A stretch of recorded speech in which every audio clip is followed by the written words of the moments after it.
Ted Martin and Sam Miller were good friends. They spent a lot of time together.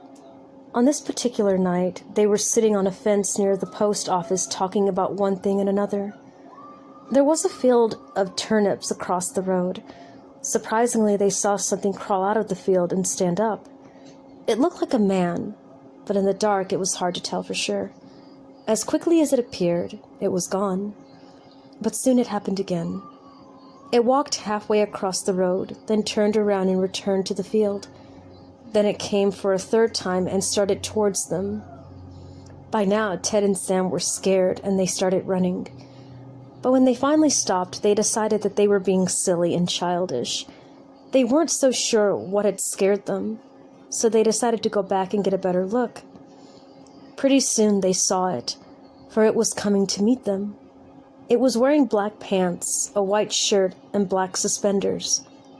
Sam said, "I'm going to try and touch it, then we'll know if it's real." He courageously walked up towards it and peered into its face. It had bright, penetrating eyes that sunk deep into its head, and it looked almost like a skeleton. Ted took one look and screamed, and again he and Sam ran, but the corpse-like figure followed them. When they got to Ted's house, they stood in the doorway and watched it, appalled. It stayed out in the road for a while, seeming to watch them in return.